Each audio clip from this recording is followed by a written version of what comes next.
আশা করি তোমরা ভালো আছো।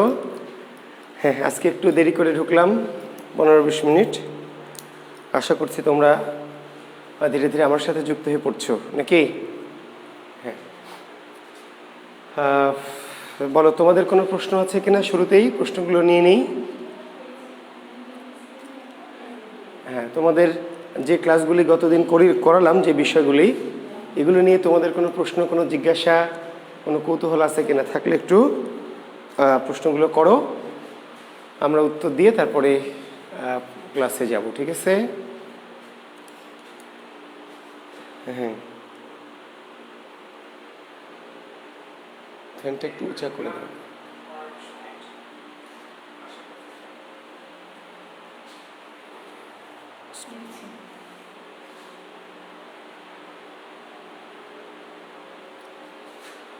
হ্যাঁ, আমাকে ঠিকমতো শোনা এবং দেখা যাচ্ছে শিক্ষার্থী বন্ধুরা?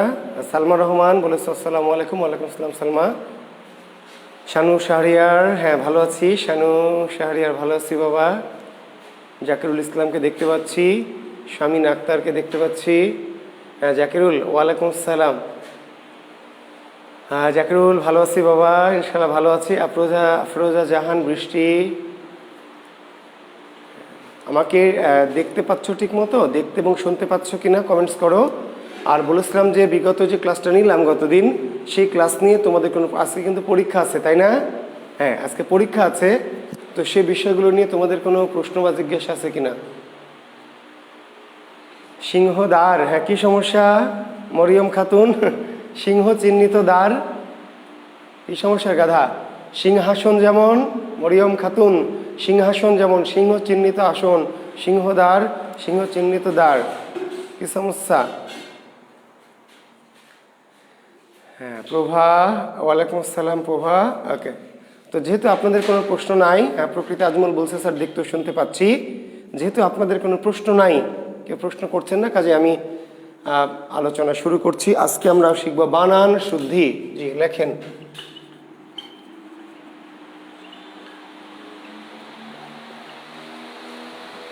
আজকে আমাদের আলোচনার নাম বানান শুদ্ধি।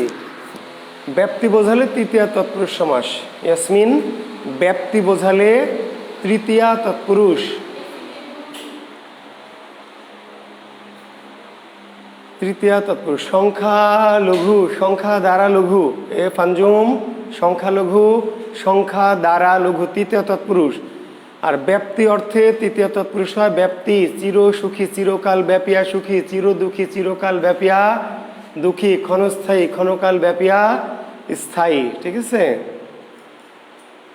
সরি তৃতীয়া তো না, দ্বিতীয়া। হ্যাঁ দ্বিতীয়া, দুঃখিত বন্ধু, ব্যাপ্তি অর্থে দ্বিতীয়া।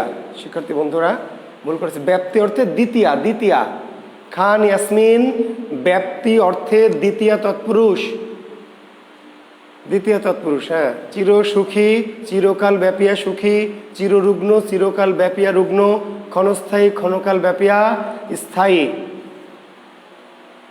ধোঁয়াশার কোনো ব্যাসবাক্য হবে না স্যার, কারণ ধোঁয়াশা সমাজবদ্ধ শব্দ না স্যার। এফ আঞ্জুম, ধোঁয়াশা সমাজবদ্ধ শব্দ না, যেটা সমাজবদ্ধ শব্দ না তার ব্যাসবাক্য কী করে হবে? ধোঁয়া প্লাস কুয়াশা ইজ ইকাল টু ধোঁয়াশা। ধোঁয়া প্লাস কুয়াশা ইজ ইকাল টু ধোঁয়াশা। শঙ্কর শব্দ, ঠিক আছে স্যার? ব্যাসবাক্য কি স্যার? যেটা সমাসী না স্যার, সেটা ব্যাসবাক্য কেমনে হবে স্যার? আঞ্জুম স্যার, জি সমাসবদ্ধ না হলে ব্যাসবাক্য কেমনে হবে?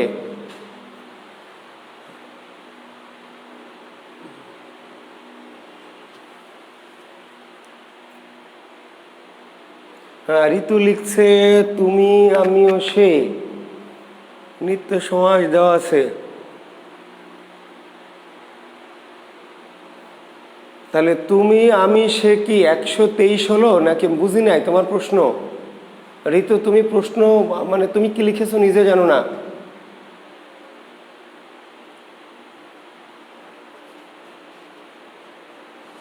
আমি যদি শেষে থাকি তাহলে দ্বন্দ্ব, আমি শেষে থাকলে দ্বন্দ্ব ঋতু, আর আমি পিছনে না থেকে যে কোনো জায়গায় থাকলে নিত্য। আফসারা তাসনিম ঋতু, আমি যখন শুধু পিছনে, আমি যখন শুধু শেষে, তখন দ্বন্দ্ব একশেষ দ্বন্দ্ব। আর আমি শুরুতে বা মাঝে যেখানে থাকি সেটা নিত্য সমাস। জি, বইয়েও ভুল নাই, আমিও ভুল বলিনি, বইয়েও ঠিক আছে, আমিও ঠিক বলেছি। ভালো করে শুনেন, যদি আমি শেষে থাকি, আমি শেষে, তাহলে এটি একশেষ দ্বন্দ্ব। আর আমি যদি সামনে বা মাঝে থাকি তাহলে এটি নিত্য। খান ইয়াসমিন গুণে মুগ্ধ, গুণ দ্বারা মুগ্ধ, তৃতীয়া তৎপুরুষ। গুণে মুগ্ধ, গুণ দ্বারা, গুণে মুগ্ধ না। গাধা ইয়াসমিন গুণে মুগ্ধ না, গুণমুগ্ধ। খান ইয়াসমিন গাধি গুণে মুগ্ধ না, শব্দটা গুণমুগ্ধ। ব্যাস বাক্য গুণ দ্বারা মুগ্ধ, তৃতীয় তৎপুরুষ। স্যার আমার বইতে অসংলগ্ন সমাস দেওয়া নাই স্যার, প্রশ্ন দেওয়া আছে স্যার।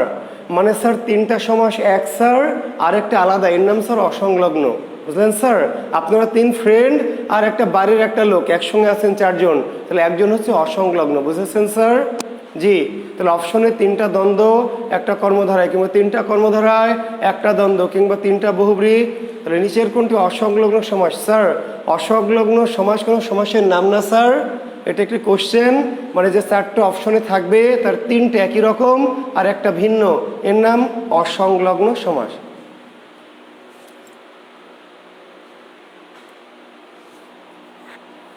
জি, বুঝতে পেরেছেন? না স্যার, করণ তৎপুরুষ বলতে কোনো সমাস নাই, তবে ওই দ্বারা দিয়া কর্তৃক যেগুলোতে আছে, যেটা তৃতীয় তৎপুরুষ, সেটাকেই করণা ব্যাকরণে বলা আছে করণ তৎপুরুষ। খান ইয়াসমিন ভালো প্রশ্ন করেছো। করণ তৎপুরুষ বলে কোনো সমাস নাই, তবে যে আধুনিক যে করণা ব্যাকরণ, সে করণা ব্যাকরণের দ্বারা দিয়া কর্তৃক, দ্বারা দিয়া কর্তৃক, যেটাকে আমরা তৃতীয় তৎপুরুষ বলছি, সেটাকে বলা আছে করণ তৎপুরুষ। বোঝা গেছে? দ্বারা দিয়া কর্তৃক থাকলে আমরা বলছি তৃতীয় তৎপুরুষ, আর এই করণা ব্যাকরণে বলেছে করণ তৎপুরুষ। জি স্যার, কুশীলবের ব্যাস বাক্য হবে স্যার 2 রকম, শানু শাহরিয়ার স্যার। একটা কুশ ও লব, তাহলে দ্বন্দ্ব দ্বন্দ্ব। আর যদি বলেন কুশ লাভ করে যে, কুশ লাভ করে যে, উপপদ তৎপুরুষ। কুশীলব কুশলভ দ্বন্দ্ব, এটি ভালো অ্যাপ্রোপ্রিয়েট। কুশীলব, কুশ ও লব 2 ভাইয়ের নাম, দ্বন্দ্ব। তবে এটি করা যাবে কুশ লব বা লাভ করে যে, উপপদ তৎপুরুষ বলা যাবে বিকল্পে, কিন্তু মূলত কুশ ও লব। স্যার উপমেয় হচ্ছে যার তুলনা করা হয় স্যার, সে হচ্ছে উপমেয়। ওই যে চাঁদ মুখ, তাই না? আমরা যে চাঁদ মুখ বলেছি, চাঁদ মুখ, তাহলে তুলনা করা হয়েছে কার? চাঁদের না মুখের? তুলনা করা হয়েছে কার? মুখের, এর নাম উপমেয়। যার তুলনা করা হয়, যার, তাকে বলা হয় উপমেয়। ওই যে আমরা বললাম সিংহ পুরুষ, তাহলে তুলনা করা হলো পুরুষের না সিংহের? তুলনা করা হলো কার? পুরুষের না সিংহের? পুরুষের। তাহলে যার তুলনা করা হয়, যেই বস্তুটা তুলনা করা হয়, তাকে বলা হয় উপমেয়। পাঞ্জু মুখ মানে কি বুঝি নাই। হ্যাঁ মুখ, ঠিক আছে, থ্যাংক ইউ। পাঞ্জু বলে দিয়েছে। সাবরিনা ফেরদৌস উপমিত মানে কি? সাবরিনা গাধী উপমিত মানে কি বল, বুঝি নাই। উপমিত কি? প্রশ্ন কর, প্রশ্ন কর, প্রশ্ন।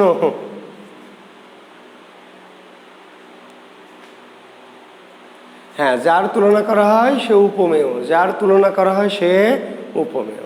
জি,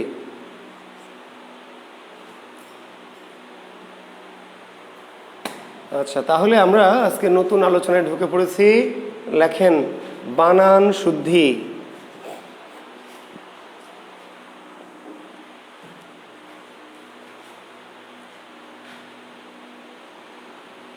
চাঁদ মুখ তো উপমিত বললেন, উনি তো উপমিত প্রশ্ন করেনি, বুঝেন নাই? আপনি উপমিত বলছেন কেন? উনি কি উপমিত প্রশ্ন করেছে? উনি প্রশ্ন করেছে উপমেয়। জি সাবরিনা, উনি তো প্রশ্ন করেছে যে স্যার উপমেয় কোনটি? পাঞ্জম প্রশ্ন করেছে উপমেয় কোনটি? আপনি বলছেন চাঁদমুখ উপমিত, চাঁদমুখ যে উপমিত এটা তো উনি জিজ্ঞেস করেননি। জি,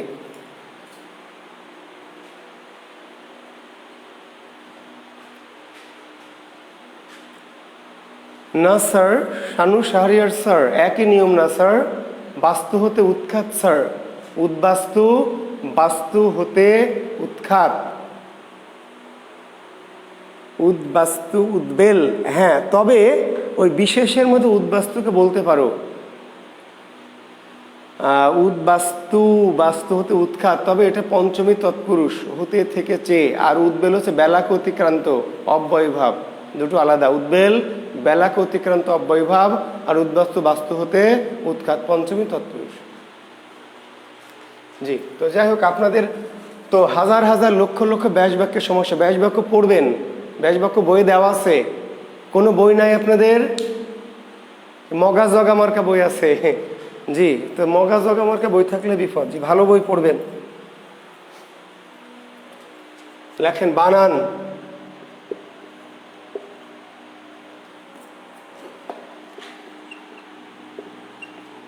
লেখেন রেফ এর পরে ব্যঞ্জন বর্ণের দ্বিত্ব হয় না। বানানের নিয়ম পড়ব, তারপর বানান কি?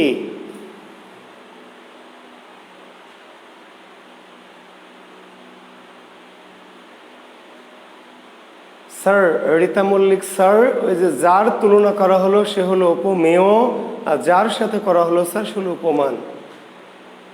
ওই যে রীতা মল্লিক স্যার, ওই যে বললাম চাঁদ মুখ, তাহলে তুলনা করা হলো মুখের, তাহলে মুখ উপমেয়। যার তুলনা করা হয় সে উপমেয়, আর যার সাথে করা হয় সে উপমান।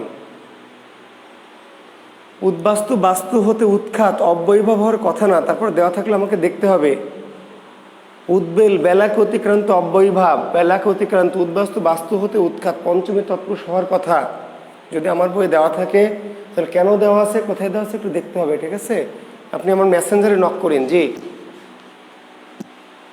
হ্যাঁ, বাস্তু হতে উৎখাত, হতে থেকে সে থাকলে পঞ্চমী হওয়ার কথা, কেন অব্যয়ভাব দেওয়া আছে দেখতে হবে। জি লেখেন। তাহলে রীতা মল্লিক, আপনি কি বুঝেছেন? পুরুষ সিংহ বা সিংহ পুরুষ, তো যার তুলনা করা হয়েছে, যার পুরুষের তুলনা করা হয়েছে পুরুষ উপমেয়, আর কার সাথে করা হয়েছে? সিংহের সাথে, উপমান। যার তুলনা করা হয় যার, সে হলো উপমেয়, আর যার সাথে করা হয় সে হচ্ছে উপমান।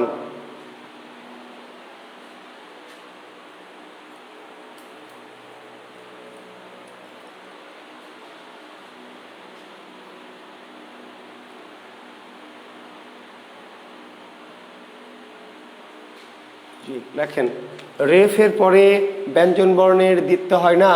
রেফ এর পর ব্যঞ্জন বর্ণের দ্বিত্ব হয় না, লিখেছেন? রেফ এর পরে ব্যঞ্জন বর্ণের দ্বিত্ব হয় না। জি, যে শব্দে রেফ থাকবে সেখানে একই ব্যঞ্জন দুইবার ব্যবহার করা যাবে না। রেফের পরে ব্যঞ্জন বর্ণের দ্বিত্ব হয় না। দেখেন, এটা শব্দ হচ্ছে গর্জন। তো যদি আমরা এইভাবে লিখি তাহলে ভুল হবে। গর্জন, জি। তারপরে ধরুন অনেক সময় আমরা লিখি অর্চনা, তাই না? অনেক সময় আমরা লিখি সৌন্দর্য, অনেক সময় আমরা লিখি কার্যালয়, অনেক সময় আমরা লিখি মসজিদ ইত্যাদি। এই বানানগুলি ভুল, এই ধরনের বানানগুলি ভুল। কেন ভুল? অর্থাৎ যেখানে রেফ আছে, যেখানে রেফ আছে সেখানে ব্যঞ্জন বর্ণের দ্বিত্ব হয় না। দ্বিত্ব মানে দুইবার। রেফের সাথে একই ব্যঞ্জন দুইবার ব্যবহার করা যাবে না। রেফ যেখানে থাকবে সেখানে একই ব্যঞ্জন দুইবার, অর্থাৎ রেফের সাথে ব্যঞ্জন বর্ণের দ্বিত্ব হয় না। তাহলে কি করতে হবে? জ কেটে দিতে হবে, একটা স কেটে দিতে হবে, একটা জফলা কেটে দিতে হবে, একটা জফলা কেটে দিতে হবে, একটা জ কেটে দিতে হবে। তাহলে রেফ যেখানে থাকবে সেখানে একই ব্যঞ্জন দুইবার ব্যবহার করা যাবে না। করা যাবে যদি ভুল করে না, যদি শুদ্ধ করতে চান তাহলে করা যাবে না। জি,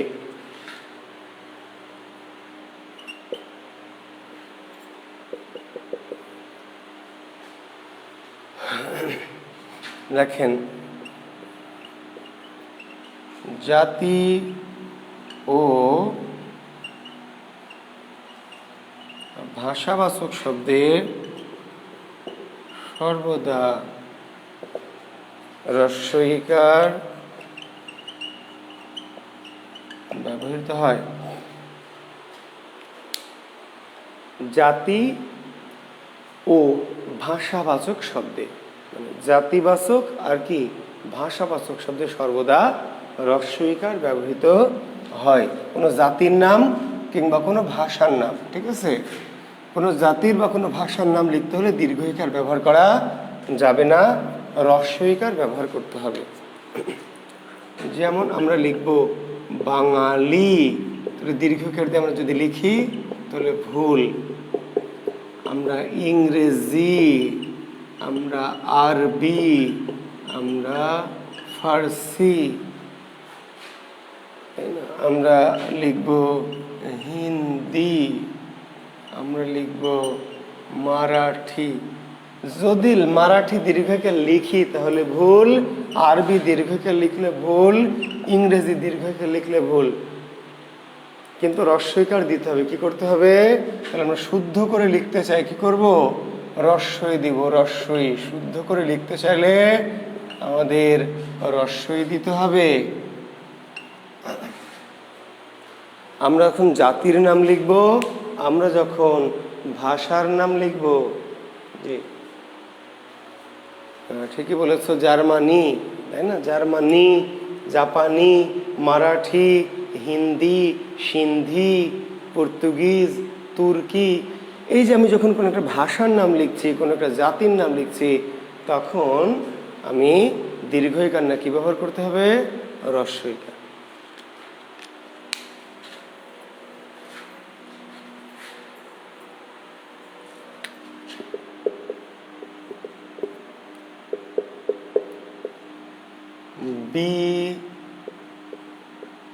বিদেশি ভাষা হতে আগত শব্দে সর্বদা রস্বইকার ব্যবহৃত হয়। বিদেশি ভাষা হতে আগত শব্দে, বিদেশি ভাষা হতে আগত শব্দে সর্বদা রস্বইকার ব্যবহৃত হয়। বিদেশি ভাষা হতে আগত শব্দে সর্বদা রস্বইকার ব্যবহৃত হয়। কোনো শব্দ যদি বিদেশি ভাষা থেকে, ইংরেজি থেকে, আরবি, ফার্সি থেকে আমরা বাংলা ভাষায় গ্রহণ করি, তাহলে সেই শব্দে সর্বদা কি করতে হবে? রস্বইকার ব্যবহার করতে হবে, ঠিক আছে?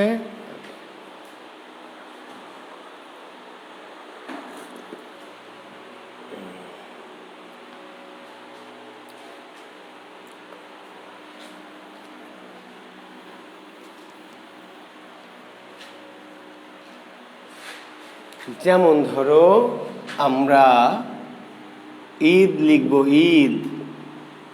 তোমরা ঈদ বানান কেমন করে লেখো? দীর্ঘই না রস্বই? নিশ্চয়ই দীর্ঘই দিয়ে লেখো, তাহলে ভুল লেখো। ঈদ বানান কি বাংলা ভাষার না আরবি ফার্সি? আরবি ফার্সি ভাষার শব্দ। তো এই যে শব্দ দীর্ঘইকার ব্যবহার করা যাবে না, তাই না? হ্যাঁ, আমরা লিখব ইমান, তাহলে ভুল হবে। আমরা লিখব নবী, তাহলে ভুল হবে। আমরা লিখব শহীদ, তাহলে ভুল হয়ে যাবে। আমরা যদি লিখি ডিগ্রি তাহলে ভুল হবে। আমরা যদি লিখি একাডেমি ভুল হবে। আমরা যদি লিখি ডাক্তারি তাহলে ভুল হবে। তাহলে এই বানানগুলি আমরা দীর্ঘইকার দিয়ে ব্যবহার করতে পারবো না, দীর্ঘইকার দিয়ে ব্যবহার করতে পারবো না। কি করতে হবে আমাদের? যেহেতু এগুলো আরবি ভাষা থেকে, ফার্সি ভাষা থেকে, ইংরেজি ভাষা থেকে, তাহলে এগুলো আমাদের রস্বইকার দিয়ে লিখতে হবে, দীর্ঘইকার ব্যবহার করা। তাহলে এই যে শহীদ বানানটি, তাই না, অনেক শহীদ মিনারে দীর্ঘইকার দিয়ে দেওয়া আছে, কিন্তু দেওয়া যাবে না, ভুল হবে। বানান বিধান যদি মানেন, বিধান মেনে বানান লেখেন, তাহলে দীর্ঘইকার দেওয়া।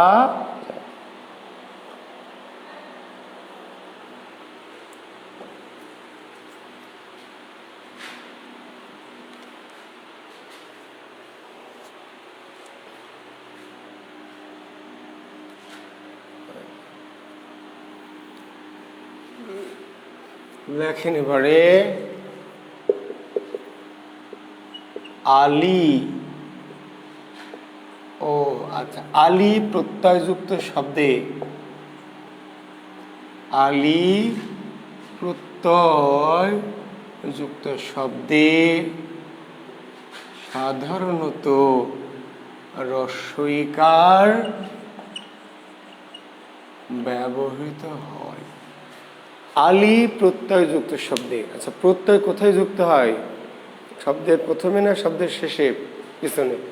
তাহলে কোনো শব্দ যাদের শেষে আলি যুক্ত আছে, এমন কিছু শব্দ যাদের শেষে আলি যুক্ত আছে, তাহলে আলি যখন যুক্ত থাকবে তাহলে আলি প্রত্যয়যুক্ত শব্দে দীর্ঘইকার ব্যবহার করা যাবে না। কি ব্যবহার করতে হবে? রস্বইকার।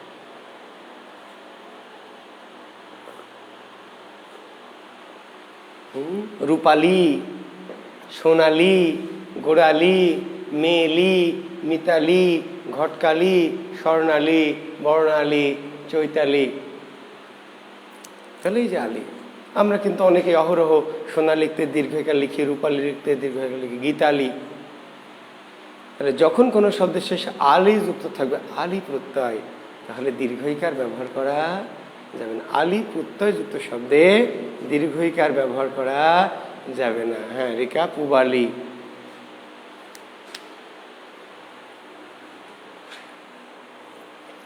অঞ্জলি,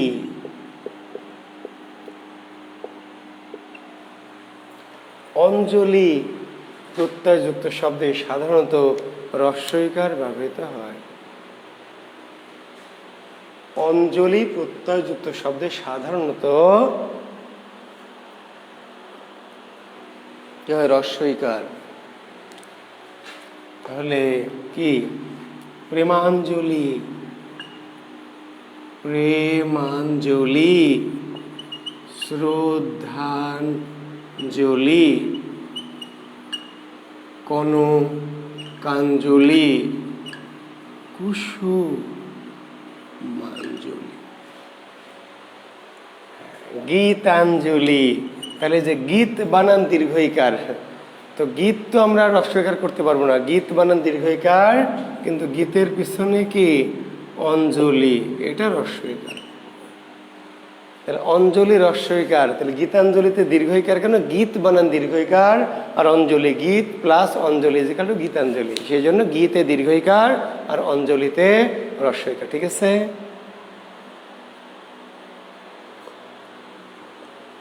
কিন্তু শ্রদ্ধাঞ্জলি, কুসুমাঞ্জলি, কনকাঞ্জলি, পাদুকাঞ্জলি, স্নেহাঞ্জলি রস্বইকার।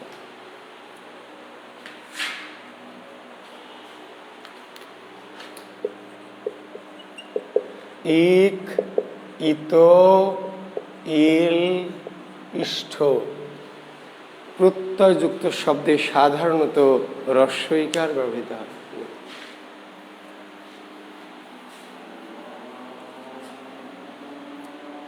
ইক, ইত, ইল, ইষ্ঠ। ইক, ইত, ইল, ইষ্ঠ। কোনো শব্দ যদি ইক প্রত্যয় যুক্ত থাকে, বা ইত প্রত্যয়, বা ইল প্রত্যয়, বা ইষ্ঠ প্রত্যয়,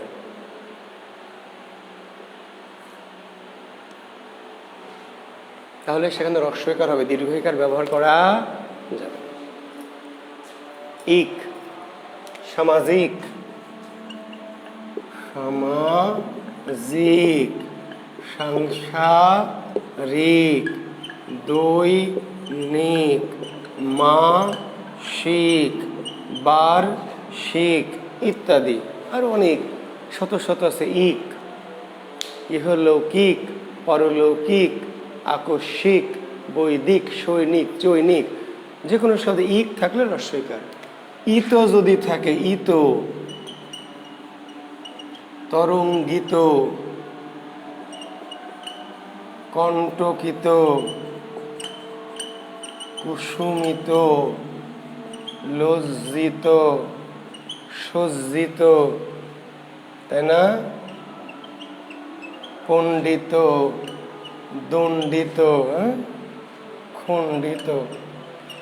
তাহলে শব্দের শেষে যদি ইত যুক্ত থাকে, ইত, তাহলে কি হবে? রস্বইকার। শব্দের শেষে ইক যুক্ত থাকলে রস্বইকার, ইত যুক্ত থাকলে। ইল যদি যুক্ত থাকে, ইল শব্দের শেষে যদি ইল যুক্ত থাকে, ইল দিয়ে কেমন শব্দ? ইল, যেমন ফেনিল, জটিল, কুটিল, স্বপ্নিল, সংখিল, পদ্দিল, ফেনিল, জটিল, কুটিল, স্বপ্নিল, সংখিল, পদ্দিল, বর্ণিল, তাই না? ইল। যদি কোনো শব্দের শেষে ইষ্ঠ ইষ্ঠ কি যুক্ত থাকবে? যদি কোনো শব্দের শেষে ইষ্ঠ, যেমন কি ইষ্ঠযুক্ত শব্দ দু একটি বলো তো দেখি। কমেন্টস ওয়ালা যারা কমেন্টস করছেন, ইষ্ঠ দিয়ে দু একটি শব্দ বলেন। আমি ভুলে গেছি, আপনারা বলেন দেখি। লঘিষ্ঠ, গরিষ্ঠ, ঘনিষ্ঠ, কনিষ্ঠ, অতিষ্ঠ, পাপিষ্ঠ, তাই না? জি ঠিক, thank you Shiuli, Shahriar, Sabrina, thank you. বেলা দেখতে পাচ্ছি, মাকসুদা খাতুন, হ্যাঁ। তাহলে গরিষ্ঠ, ঘনিষ্ঠ, বলিষ্ঠ, পাপিষ্ঠ, কনিষ্ঠ, জি। তাহলে এই বানানগুলিতে কি রস্বইকার, ঠিক আছে না?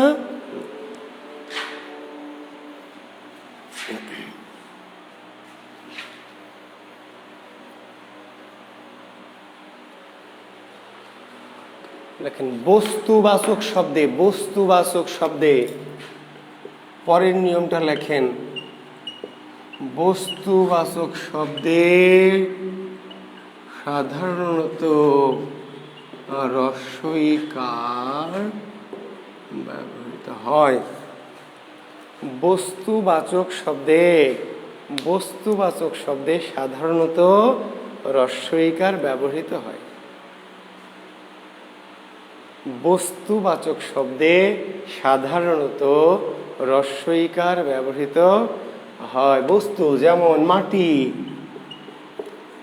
যেমন পানি, যেমন চিনি, যেমন লাঠি, যেমন কাঠি, যেমন ছড়ি, যেমন ছুরি, যেমন ঘড়ি, যেমন ঘুড়ি, যেমন দড়ি, বালতি, জি। এই যে আমাদের যত বস্তু নাম, শাড়ি, বাড়ি, গাড়ি আছে না? আছে, জি।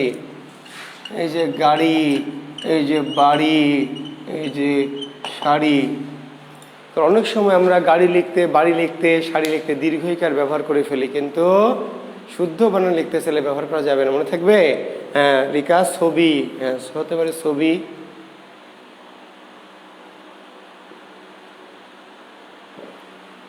হাড়ি, কড়ি, হ্যাঁ, ছুরি।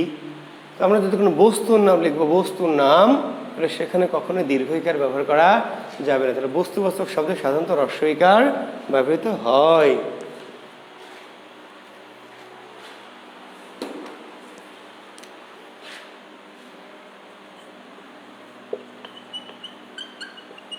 প্রাণীবাচক তৎসম শব্দে, জি। প্রাণীবাচক, হ্যাঁ মরিয়ম লিখছে টুপি, হ্যাঁ ঠিক লিখেছ। প্রাণীবাচক অতৎসম শব্দে সাধারণত রস্বইকার। প্রাণীবাচক অতৎসম শব্দে সাধারণত রস্বইকার। অতৎসম, তৎসম আর অতৎসম জিনিসটা একটু আমাদের বুঝতে হবে, হ্যাঁ আমি বুঝাই দিচ্ছি।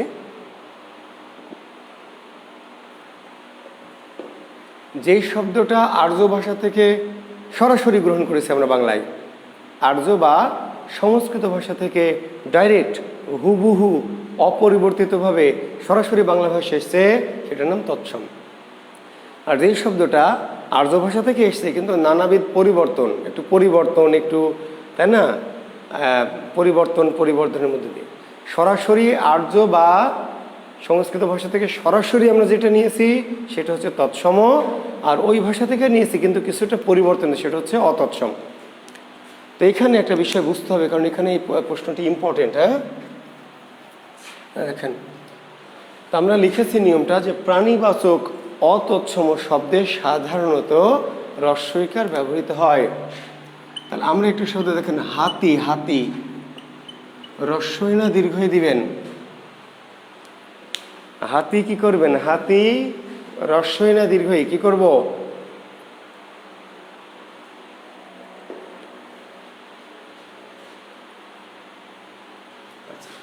একটা সময় দেখবেন বিসিএস সালের কোশ্চেনে 18 বিসিএস, 17 বিসিএস, 15 বিসিএস, 14 বিসিএস, সেখানে এমন কিছু প্রশ্ন আছে যে সাবরিনা লিখছে দুটোই না, সাবরিনা দুটোই না।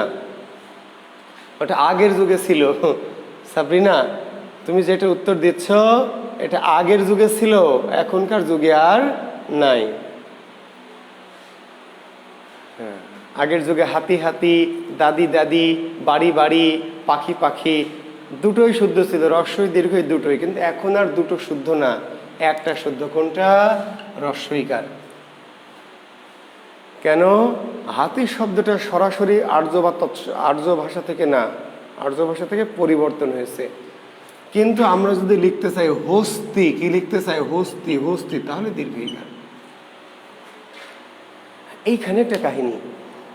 হাতি শব্দটা এসে সরাসরি আমরা আর্য ভাষা থেকে নিইনি। আর্য ভাষার শব্দ ছিল হস্তি, আর্য ভাষার শব্দটা ছিল হস্তি। তাহলে হস্তি থেকে আমরা বানিয়েছি হাতি, তাহলে এটা ডাইরেক্ট নেইনি, পরিবর্তন করে নিয়েছি, তাহলে দীর্ঘইকার না রস্বইকার। কিন্তু আমরা যদি সরাসরি আর্যটায় হস্তি ব্যবহার করি তাহলে দীর্ঘইকার। পক্ষী একটা শব্দ ছিল, পক্ষী, পক্ষী দীর্ঘইকার, পক্ষী তৎসম। এই পক্ষী থেকে আমরা কি করলাম? এই পক্ষী থেকে আমরা নিলাম পাখি, তাহলে আর দীর্ঘইকার হবে না, রস্বইকার। বুঝতে পেরেছ? একটি শব্দ হচ্ছে মক্ষী, মক্ষী তৎসম শব্দ, মক্ষী আর্য ভাষার শব্দ, এখান থেকে পরিবর্তন করেছে মাছি, তাহলে রস্বইকার। হ্যাঁ, একটি শব্দ হচ্ছে কুম্ভীর। তোমরা যদি চর্যাপদ পড়ে থাকো, লেখা আছে রুখের তেন্তলি কুম্ভীরে খায়, রুখের তেন্তলি কুম্ভীরে খায়। তাহলে কুম্ভীর তৎসম শব্দ, সেখান থেকে পরিবর্তন করে আমরা নিয়েছি কি? কুমির, তাহলে রস্বইকার। হ্যাঁ, কিন্তু কেউ যদি কুমির না লেখে কুম্ভীর লেখে, মাছি না লেখে মক্ষী লেখে, যদি সরাসরি সরাসরি আর্য মূল শব্দটাই ব্যবহার করে, মূল শব্দটা, তাহলে দীর্ঘই ব্যবহার করা যাবে। কিন্তু যখন আমরা পরিবর্তন করে আধুনিক করে নিয়েছি, পরিবর্তন করে, তাহলে আর দীর্ঘইকার ব্যবহার করা যাবে না। মনে থাকবে? তাহলে বলা হলো প্রাণীবাচক অতৎসম শব্দে সাধারণত রস্বইকার ব্যবহৃত হয়। হ্যাঁ, কিন্তু এখানে এটিও লিখতে পারবা, কিন্তু লিখতে পারবা, কিন্তু হ্যাঁ, কিন্তু প্রাণীবাচক তৎসম শব্দে দীর্ঘইকার ব্যবহার করা যায়। মনে থাকবে? কিন্তু এর সাথে লেখো, কিন্তু প্রাণীবাচক তৎসম শব্দে দীর্ঘইকার ব্যবহার করা যায় বা দীর্ঘইকার ব্যবহৃত হয়।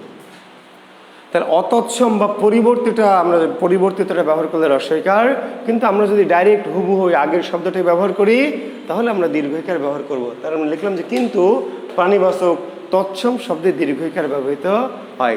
কথাটা বোঝা গেছে?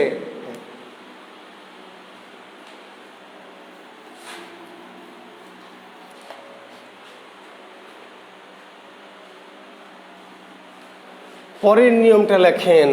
পরের নিয়মটা লিখবেন কি? স্ত্রী জাতীয়, স্ত্রী জাতীয় অতৎসম শব্দে রস্বইকার ব্যবহৃত হয়। তাহলে দাদি সঠিক মানে কি রে? গাধি, শিউলি গাধি। তাহলে দাদি সঠিক মানে কি? দাদি কি প্রাণীবাচক? দাদি সঠিক না। আর দাদি নানি তো প্রাণীবাচক না। এস এম যে রেখা, প্রাণীবাচকের নানি কই থেকে আসলো? প্রাণীবাচকের দাদি কই থেকে আসলো? এটা স্ত্রীবাচক। এই যে স্ত্রী জাতীয় অতৎসম শব্দে রস্বইকার ব্যবহৃত হয়, রস্বইকার। দাদি দীর্ঘইকার সঠিক না, দাদি দীর্ঘইকার না। দাদি কি রস্বইকার? দাদি, নানি, চাচি, মামি, মাসি, পিসি, ভাবি, কাকি, যে এগুলো দীর্ঘইকার ব্যবহার করা যাবে না। আপনি যদি করেন তো দ্যাট ইজ ইয়োর খুশখুশ, আপনি করেন গা, তো আমার কি? দাদি, নানি, চাচি, মামি, মাসি, পিসি, ভাবি, কাকি, দিদি, বৌদি, দিদি, বৌদি, এগুলোতে কোনোভাবেই দীর্ঘ ইকার ব্যবহার করা যাবে না, হ্রস্বইকার হবে। হ্যাঁ আজমল, হ্রস্বইকার। কিন্তু শিক্ষার্থী বন্ধুরা, আপনি যে যে স্ত্রী লিখেছেন, স্ত্রী, স্ত্রী যে লিখছেন, হ্রস্বই দিয়েছেন না দীর্ঘই দিয়েছেন? তাহলে স্ত্রী কি বাচক শব্দ? স্ত্রীবাচক না পুরুষবাচক? স্ত্রী কি স্ত্রীবাচক না পুরুষবাচক? স্ত্রী স্ত্রীবাচক, কিন্তু অতৎসম নাকি তৎসম? তৎসম। স্ত্রী জাতীয় যদি তৎসম শব্দ ব্যবহার করেন তাহলে দীর্ঘ ইকার ব্যবহৃত হয়। যদি তৎসম ডাইরেক্ট ওই আর্য ভাষায় তৎসম, তাহলে স্ত্রী। যদি আমরা নারী লিখি, নারী, যখন লিখবেন ছাত্রী, যখন লিখবেন পাত্রী, যখন লিখবেন নেত্রী, যখন লিখবেন দেবী, যখন লিখবেন রমণী, তাই না, যখন লিখবেন কল্যাণী, তাহলে কি আপনি দীর্ঘইকার ব্যবহার করবেন না হ্রস্বই করবেন? তাহলে এই যে নারী, নেত্রী, ছাত্রী, পাত্রী, দেবী, রমণী, কল্যাণী, এগুলি কি স্ত্রী জাতীয় শব্দ, কিন্তু কি তৎসম, ডাইরেক্ট তৎসম। ওই যে বললাম, তাহলে দুটো জিনিস, একটা সরাসরি একদম ডাইরেক্ট আর্য ভাষা থেকে ডাইরেক্ট চলে এসছে, সেটা তৎসম। আর একটা ডাইরেক্ট না, আমরা একটু চেঞ্জ করে পরিবর্তন করে নিয়েছি, তাহলে পরিবর্তন করে নিলে হ্রস্বইকার। আর যদি সরাসরি ডাইরেক্ট আমরা ব্যবহার করি তাহলে এটা কি দীর্ঘইকার। তাহলে নিয়ম হলো, স্ত্রী জাতীয় যদি অতৎসম শব্দ হয় তাহলে হ্রস্বইকার ব্যবহার করতে হবে। তার নিচে আবার লিখবেন যে কিন্তু স্ত্রী জাতীয় যদি তৎসম শব্দ হয়, স্ত্রী জাতীয় তৎসম, তাহলে দীর্ঘইকার ব্যবহার করা যাবে।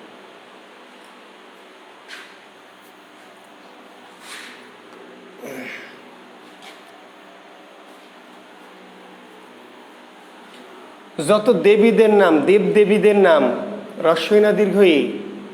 যত দেবীদের নাম, লক্ষ্মী, গৌরী, কালী, চণ্ডী, দীর্ঘইকার সব।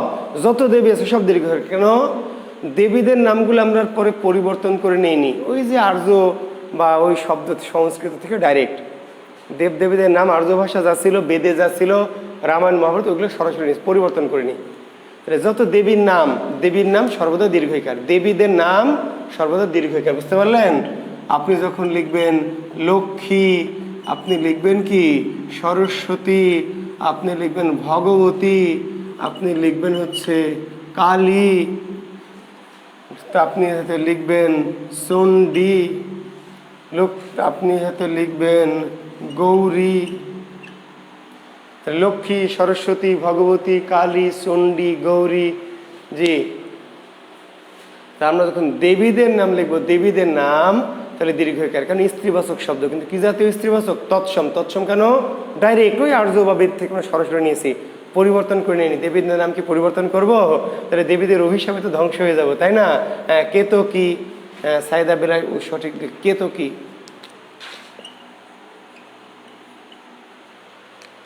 তাহলে চণ্ডী, গৌরী, কেতকী, কালী, লক্ষ্মী, সরস্বতী, ভগবতী, হ্যাঁ, এই সমস্ত বানানগুলি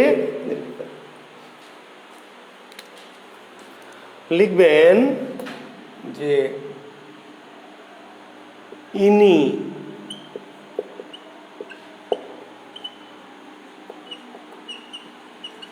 ইনি প্রত্যয়যুক্ত শব্দে যথাক্রমে হ্রস্বই ও দীর্ঘই। ইনি প্রত্যয়যুক্ত শব্দে, ইনি, কোন শব্দের শেষে যদি ইনি থাকে, ইনি, তাহলে হ্রস্বই না দীর্ঘই? দুইটাই, হ্রস্বই দীর্ঘ দুইটা, যথাক্রমে, যথাক্রমে হ্রস্বই দীর্ঘই। তাহলে ওই যে কা দম বিনি, ত রঙ্গিনী, তটিনী, কামিনী, নাগিনী, বাঘিনী, ডাকিনী, যোগিনী, হস্তিনী, শঙ্খিনী, অনেক অনেক, শেষ করা যাবে না। না বেলা নিশিথিনী বানান ভুল হয়ে গেছে। রস্বই দীর্ঘই, রস্বই দীর্ঘই, তালব্যস্বই দীর্ঘই। বেলা বানান ঠিক করে নাও, অন্যরা বিভ্রান্ত হয়ে যাবে। নিশিথিনী বানান রস্বই দীর্ঘই, রস্বই দীর্ঘই, নয় রস্বই, তালব্যস্বই দীর্ঘই, থয় রস্বই, নয় দীর্ঘই। থ্যাংক ইউ, রিকা ঠিক লিখেছে। তো এখানে ইনি প্রত্যয়যুক্ত শব্দে কাদম্বিনী, তরঙ্গিনী, তটিনী, কামিনী, নাগিনী, বাঘিনী, ডাকিনী, যোগিনী, হস্তিনী, শঙ্খিনী, পদ্মিনী।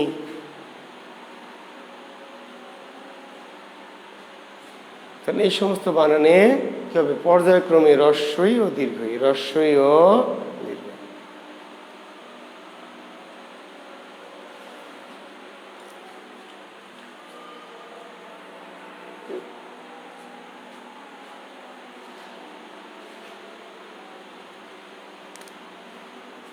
দেখেন কিছু বানান আছে রস্বই দীর্ঘই রস্বই, রস্বই দীর্ঘই রস্বই, রস্বই দীর্ঘই রস্বই। নিশিথিনী, রস্বই দীর্ঘই রস্বই দীর্ঘই। নি ওই যে একটা নিশিথিনী,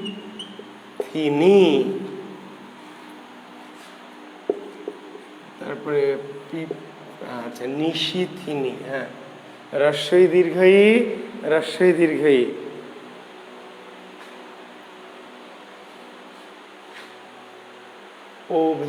অভিমানিনী, অভিমানিনী, জি তটিনী তটিনী। আচ্ছা, আর দেখেন একটা হচ্ছে কি আছে নিশিথিনী। আচ্ছা এটা দেখেন কি পি পি লিকা, বি ভি শিকা, নি পি ঋত, নিমিলিত। পিপীলিকা, বিভীষিকা, নিপীড়িত, নিমিলিত। এটাকে বলে রস্বই দীর্ঘই রস্বই, রস্বই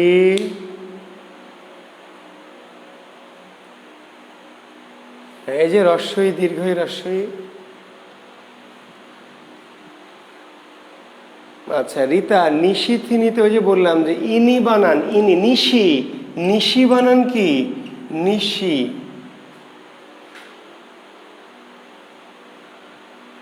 নিশি, নয় রস্বই তালব্যস্বই দীর্ঘই, নিশি। আর থিনি ওই যে ইনি, তাহলে থিনিতে ওই যে থি আর নি, এটা তো ইনি রস্বই দীর্ঘই। নিশি বানান নয় রস্বই তালব্যস্বই দীর্ঘই, নিশি। আর থিনিতে ইনি রস্বই দীর্ঘই। আর এই বানানগুলি রস্বই দীর্ঘ, এগুলো উচ্চারণ করতে হবে একটু ভালো করে, উচ্চারণ। মল্লিক, হ্যাঁ রীতা মল্লিক না মল্লিকা হবে আল্লাহ জানে। তাহলে দেখো উচ্চারণটা পিপিলিকা না করবে পিপিলিকা, পিপিলিকা না পিপিলিকা। বিভীষিকা, নিপীড়িত, নিপীড়িত, নিমিলিত। দীর্ঘটা একটু টেনে উচ্চারণ করবে। তাহলে প্রথমে রস্ব নি, তারপরে পি ঋত, বিভীষিকা, পিপিলিকা। ক্লিয়ার? তাহলে আচ্ছা একটা মজার নিয়ম এখন করাবো, মজার নিয়ম।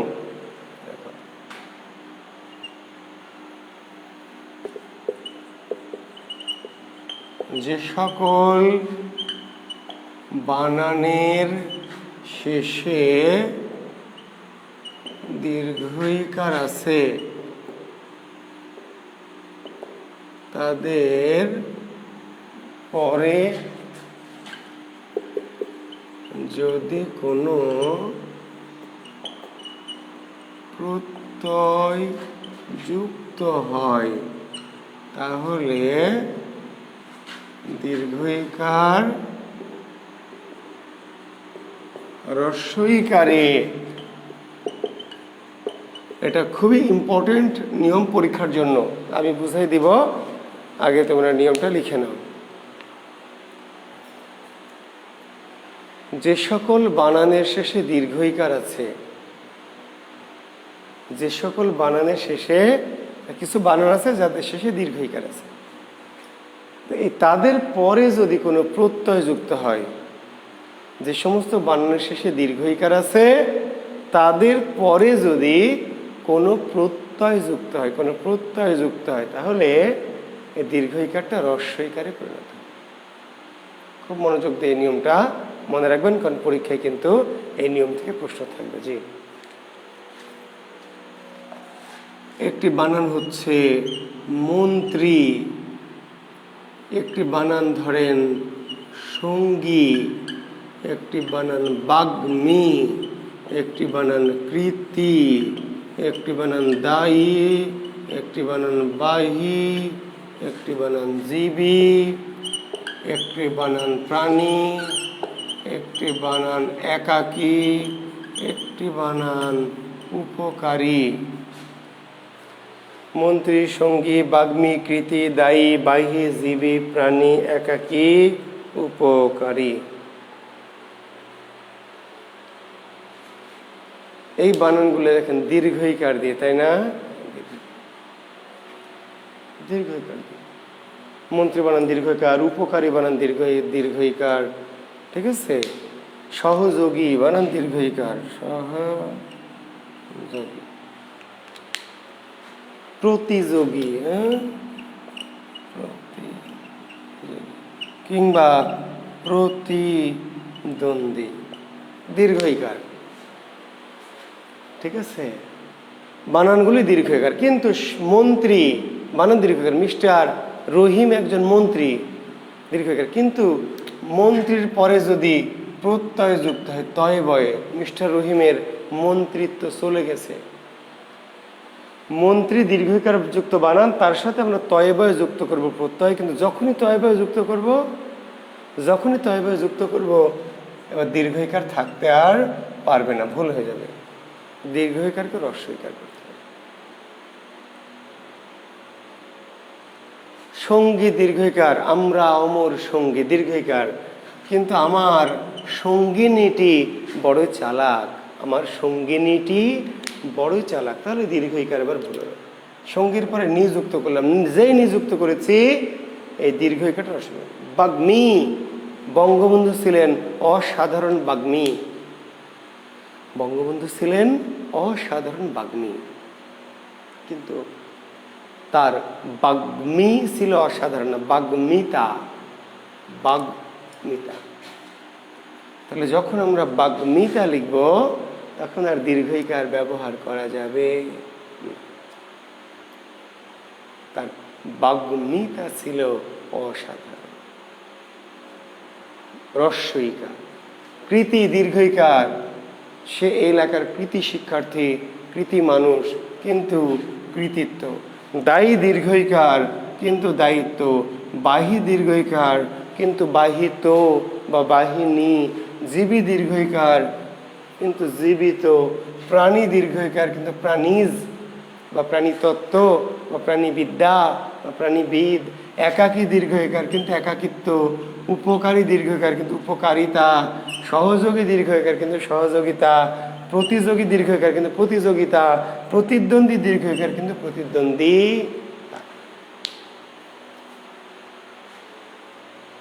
তাহলে যখন আপনি উপকারী লিখবেন, গরু একটা উপকারী প্রাণী, তখন দীর্ঘইকার, কিন্তু গরুর উপকারিতা অনেক বা গরুর দুধের উপকারিতা অনেক, তাহলে দীর্ঘইকার আর থাকতে পারবে না। বুঝিয়াছেন? জি। আজ আমি বড় একাকী, তো দীর্ঘইকার, কিন্তু একাকিত্ব আমার আর ভালো লাগছে না, একাকিত্ব আমার আর ভালো লাগছে না, অসহ্য লাগছে। ক্লিয়ার বিষয়টা? তাহলে গুরুত্বপূর্ণ নিয়ম, কারণ দীর্ঘইকারও হবে আবার রস্বইকার। যখন মূল শব্দটি বসবে তখন দীর্ঘইকার, কিন্তু মূল শব্দের পিছনে দীর্ঘইকার যুক্ত মূল শব্দের পিছনে যখন আমরা আরও কিছু প্রত্যয় যুক্ত করব, কোনো কারণে যুক্ত করতে হবে, তখন শেষের দীর্ঘইকারটা রস্বইকারে পরিণত।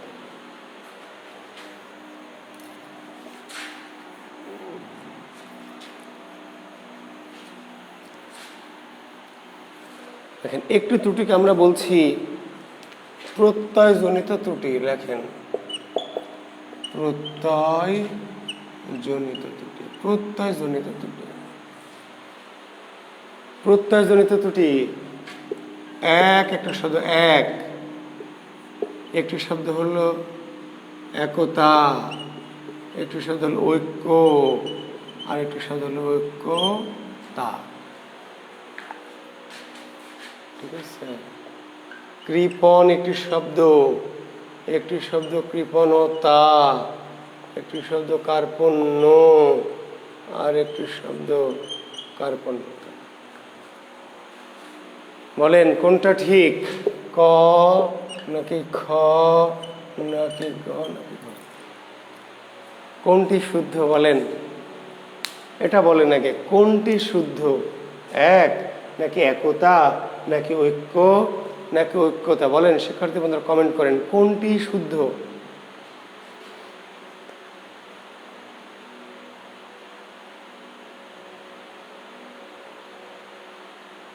কোনটি শুদ্ধ বলেন?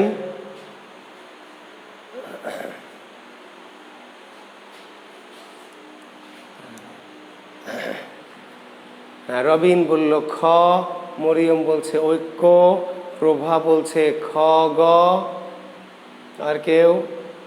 শাহরিয়ার বলছে ঐক্য, ঋতু বলছে ঐক্য, ওবায়দুর বলছে একতা ঐক্য, সালমা বলছে খ, দীপা বলছে সি, মরিয়ম খাতুন বলছে একতা, বিল্লাল বলছে ঐক্য। ওকে, থ্যাংক ইউ।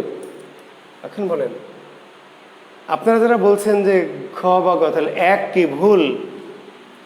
গ বলছেন যে গ, এক ঐক্য বা একতা, এক এটাকে ভুল শব্দ? কেন ভুল ভাই? হ্যাঁ, আসলে আমরা এক বলি না, এক এক দুই তিন চার, তো এক কেন অশুদ্ধ? তাহলে এক শুদ্ধ, দুই শুদ্ধ, তিন শুদ্ধ, শুধু চার ভুল। আজমল ঠিক লিখেছে যে ঘ ছাড়া সব ঠিক। কৃপণ ঠিক, কৃপণতা ঠিক, কার্পণ্য ঠিক, কার্পণ্যতা ভুল। তো কেন ঠিক আর কেন ভুল এটা বুঝতে হবে। কেন ঠিক আর কেন ভুল এটা একটু দেখতে হবে শিক্ষার্থী বন্ধুরা। এবার একটু আসল কথায় আসি যে কেন ঠিক আর কেন ভুল। তো এক একটি শব্দ, এক যেটাকে আমি বলি মূল শব্দ।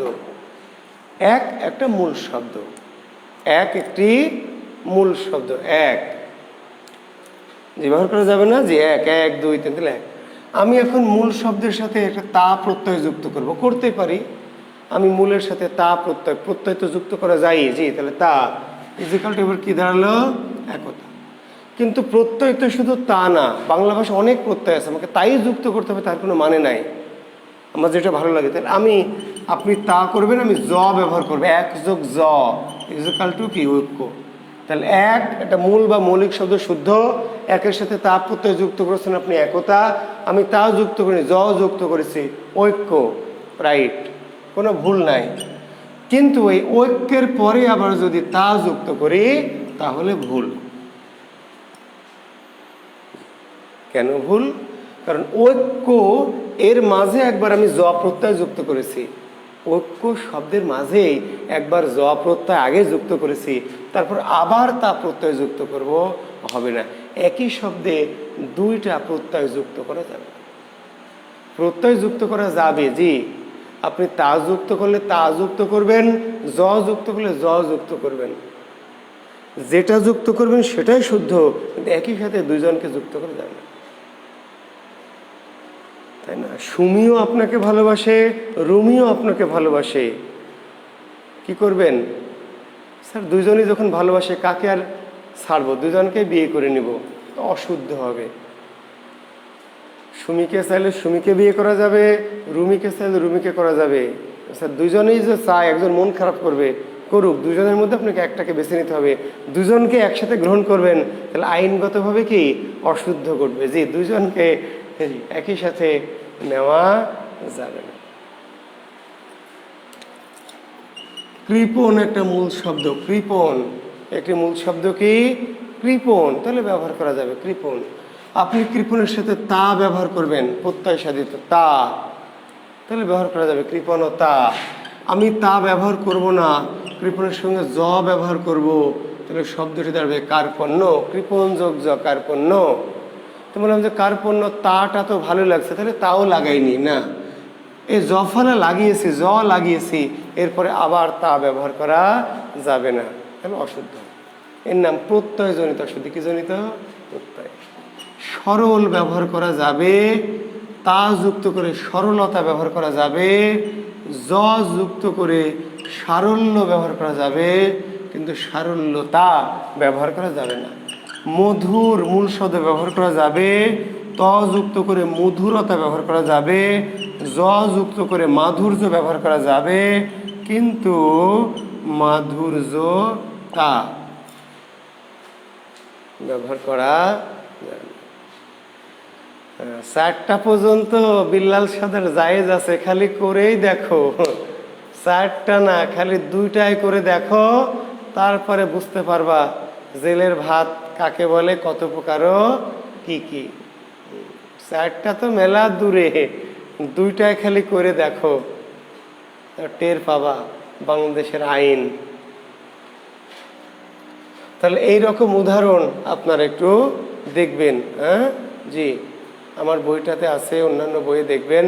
আমার বাংলা কোষ বইটি আপনারা নিশ্চয়ই নিয়েছেন সবাই। জি, আমার লেখা বাংলা কোষ, এই বইটাতে দেখেন বানান শুদ্ধিতে এরকম ছক করে দেওয়া আছে। জি, সুন্দর ব্যবহার করা যাবে, সুন্দরতা ব্যবহার করা যাবে, সৌন্দর্য ব্যবহার করা যাবে, কিন্তু সৌন্দর্যতা। কঠিন ব্যবহার করা যাবে, কঠিন লোক, কঠিন ছেলে, কঠিন মেয়ে। কঠিনের সাথে তা যুক্ত করে কঠিনতা ব্যবহার করা যাবে, কঠিনের সাথে জ যুক্ত করে কাঠিন্য ব্যবহার করা যাবে, কিন্তু কাঠিন্যতা করা যাবে। দরিদ্র লোক, দরিদ্র পরিবার, দরিদ্র ছেলে ব্যবহার করা যাবে, তা ব্যবহার করে দরিদ্রতা করা যাবে, জ ব্যবহার করে দারিদ্র করা যাবে, কিন্তু দারিদ্রতা করা যাবে। ক্লিয়ার? প্রত্যয়জনিত ত্রুটি। জি, লেখেন এবার একটি, কে লিখেছেন? আচ্ছা, তাহলে আমরা শিখলাম মোটামুটি বানানের বেসিক নিয়মগুলি। প্রত্যয়জনিত মান ভুল, এটা শিখলাম। জি, আচ্ছা, নত্যবিধান সত্যবিধান শুরু করবো আজকে না আগামী দিন করব? বিল্লাল 3টা অর্ডার দিছো কেন বিল্লাল? তুমি কি একসাথে 2 উইকেট মেরে দিয়েছো নাকি? আরো তুমি কি সুমি আর রুমি দুইজনে আছে আরো যে 3টা অর্ডার দিয়েছো নাকি? আত্মীয় স্বজন আছে, ভাই বোন কেউ আছে? 3টা কেন অর্ডার দিয়েছো? যে স্যার একটা পড়বো, একটা আলমারিতে রেখে দিব, একটা। আচ্ছা, তো ঠিক আছে, করে ফেলে লেখেন নত্যবিধান।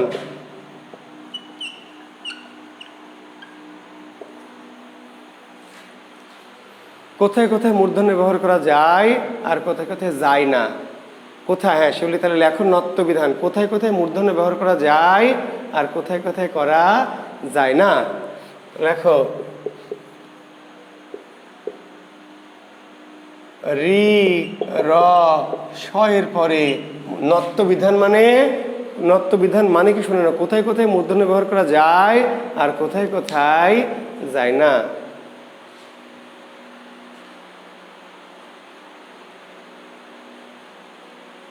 ওকে, থ্যাংক ইউ শানু শাহরিয়ার।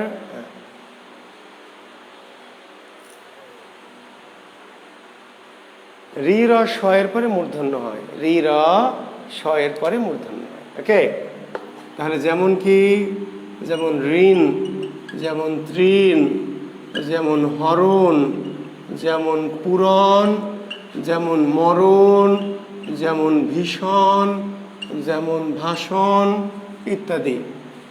তাহলে রি এর পরে, র এর পরে, স এর পরে কোনো শব্দে যদি রি র স থাকে, তারপরে কি মূর্ধন্য ন ব্যবহৃত হয়। Thank you Billal. হ্যাঁ ওকে, ঠিক আছে, আমি মজা করেছি বাবা তোমার সাথে। হ্যাঁ আচ্ছা, রি র স এর পরে মূর্ধন্য হয়, লিখেছেন? আচ্ছা, রিরস্বয়ের পরে মূর্ধন্য।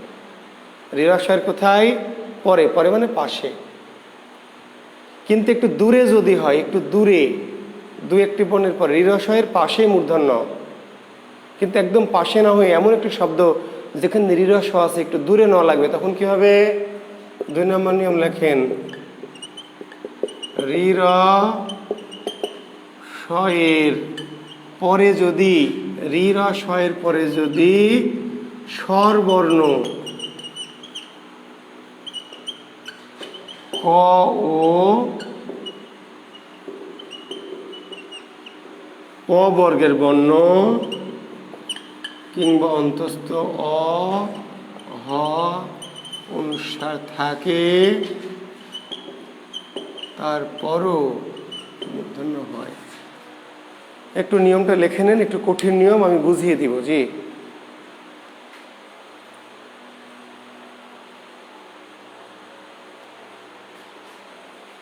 দুটো নিয়মের মধ্যে পার্থক্যটা বুঝে নেন। রিরস্বয়ের পরে মূর্ধন্য, রিরস্বয়ের জাস্ট পাশে, রিরস্বয়ের জাস্ট কি পাশে, ঋণ, তৃণ, হরণ, পুরন, মরণ, ভীষণ, ভাষণ। তাহলে রি এর পাশে, রয়ের পাশে, স্বয়ের পাশে। কিন্তু এমন কিছু শব্দ একদম পাশে না হলেও মূর্ধন্য হতে পারবে। কখন? দেখেন, রিরস্বয়ের পরে যদি স্বরবর্ণ থাকে, ক ও প বর্গের বর্ণ থাকে, কিংবা অন্তস্থ হ অনুস্বার থাকে, তারপরে মূর্ধন্য হয়। যেমন আপনি যখন লিখবেন শ্রবণ, শ্রবণ বানানে মূর্ধন্য, রয়ের পরে না, কিন্তু রয়ের কিন্তু পরে না, তাহলে রয়ের পরে প বর্গ, রয়ের পরে কি প বর্গ, তাহলে মূর্ধন্য। শ্রবণ না লিখে যদি আমরা শ্রাবণ লিখি, তাও মূর্ধন্য। তাহলে রয়ের কি পরে মূর্ধন্য? না, রয়ের পরে না, আরেকটু দূরে। তো কত দূরে? ওই যে স্বরবর্ণ পবর্গ, স্বরবর্ণ এবং কি পবর্গ, তাই না? ধরেন না রা অন, তার নারায়ণ বানানে মূর্ধন্য, তাহলে রয়ের পরে কি মূর্ধন্য? না, রয়ের সে একটু দূরে, তারপরে মূর্ধন্য হয়েছে। কেন? ওই যে আকার এবং অন্তস্থ, আকার রয়ের পরে স্বরবর্ণ আছে, অন্তস্থ আছে। রা মা অন, তাহলে রয়ের পাশে কিন্তু মূর্ধন্য না, বেশ খানিকটা দূরে। তো রয়ের পাশে হলে তো মূর্ধন্য হবেই, একটু দূরে হলে হবে। কখন? যদি মাঝের বর্ণগুলি কি হয়? স্বরবর্ণ হয়, ক ও প বর্গের বর্ণ হয়, কিংবা অন্তস্থ হ অনুসার। তাহলে দেখেন, রয়ের পরে স্বরবর্ণ, তারপরে ম মানে প বর্গের বর্ণ, প ফ ব ভ ম, তারপর স্বরবর্ণ, অন্তস্থ। তাহলে 3টা 4টা 5টা 6টা 7টা 8টা বর্ণের পরেও মূর্ধন্য হতে পারবে রিরস্বয়ের পরে। রিরস্বয়ের পাশে হলেও হতে পারবে, হবে, একটু দূরে হলেও হবে। কিন্তু দূরে হলে কখন হবে? যখন মাঝের বর্ণগুলা এই বর্ণ হবে, কিন্তু অন্য বর্ণ যদি ঢুকে পড়ে, র সা অন, রসায়ন লিখতে মূর্ধন্য হবে না হবে না? রসায়ন লিখতে মূর্ধন্য হবে না হবে না? হবে না। কেন? র তো আছেই, র, কিন্তু হবে না। কেন? এই যে মাঝখানে দন্তস্ব, মাঝখানে কি দন্তস্ব, তাহলে আমাদের দন্তস্ব থাকলে হবে না। রয়ের একদম পাশে হলে হতো, কিন্তু একটু দূরে হলে সব সময় হবে না, একটু দূরে হলে হবে। কখন? যদি মাঝের বর্ণগুলি এই বর্ণ হয়। বোঝা গেছে? হ্যাঁ, গৃহায়ন, গৃহায়ন মূর্ধন্য হবে না হবে না? গৃহায়ন হবে। কেন? এই যে রি এর পরে হ, হ, এই যে হ, তারপর স্বরবর্ণ, তারপর অন্তস্থ, তাহলে হবে। বোঝা গেছে শিক্ষার্থী বন্ধুরা? হ্যাঁ, তাহলে আমরা বলছি রিরস্বয়ের একদম পাশে হলে তো মূর্ধন্য হবেই, আর একটু দূরে হলেও হবে, আবার হবে না, হতেও পারে না পারে। হবে কখন? যদি রিরস্বয়ের পরে স্বরবর্ণ, কবর্গ, পবর্গের বর্ণ এগুলি থাকে, তাহলে হবে। আর অন্য কোনো বর্ণ থাকলে আর হবে। লেখেন এবার 3 নাম্বার, ট বর্গের সাথে, কার সাথে? ট বর্গের সাথে যুক্ত অবস্থায়, ট বর্গের সাথে যুক্ত অবস্থায় মূর্ধন্য ন হয়। ট বর্গের সাথে যুক্ত অবস্থায়, ট বর্গের সাথে যুক্ত অবস্থায় মূর্ধন্য ন হয়। ট বর্গের সাথে যুক্ত অবস্থায় মূর্ধন্য ন হয়।